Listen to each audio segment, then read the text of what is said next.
Bonjour à vous tous, ce mardi de la Semaine Sainte. Hier, nous avons considéré la prière de Jésus dans le jardin de Gethsémane, par lequel il a combattu son angoisse concernant ses souffrances imminentes comme sacrifice pour nos péchés, pour se soumettre à la volonté de son Père.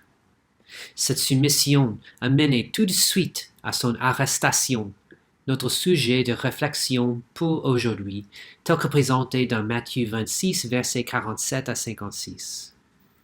J'espère que vous lirez ce passage si vous ne l'avez pas déjà fait. Vous pouvez cliquer sur pause maintenant si vous voulez et prendre 60 à 90 secondes pour le lire.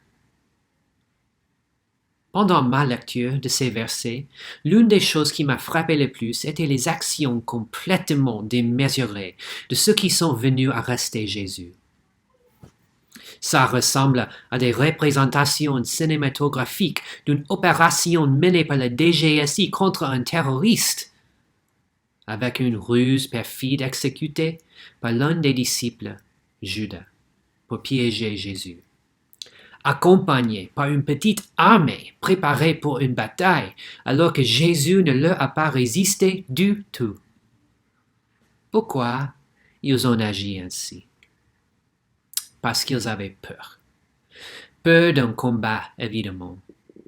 Peur de l'opinion publique à propos de Jésus. C'est pour ça qu'ils ont fait cela sous le couvert de la nuit, en dehors de la ville. Ils n'ont pas compris Jésus. S'ils avaient compris sa mission de souffrir et de mourir comme un sacrifice pour le péché, ils auraient su qu'il n'allait pas les combattre. S'ils avaient compris son identité en tant que Messie et Fils de Dieu, ils n'auraient pas essayé de le combattre. Malheureusement, ses disciples ne l'ont pas entièrement compris non plus. L'un d'eux, Pierre, on le sait par l'évangile de Jean, a commencé à se battre, coupant l'oreille de l'un des hommes avec une épée. Jésus n'avait pas besoin de son épée. Et Jésus n'avait pas l'intention de se battre. Jésus avait accepté la volonté de son Père par ses prières dans le jardin. Il voulait accomplir cette volonté. Et tout ce que les Écritures ont dit sur sa mission de salut en tant que Messie souffrant. Il s'est donné volontiers à ses ennemis. Et très tristement, il a été abandonné par ses disciples, qui étaient prêts à se battre, mais pas prêts à faire confiance à la volonté de Dieu et à souffrir si nécessaire. On doit faire attention à ne pas manquer de comprendre Jésus nous-mêmes. Il ne veut pas que nous nous battions avec les armes du monde pour avancer ses objectifs.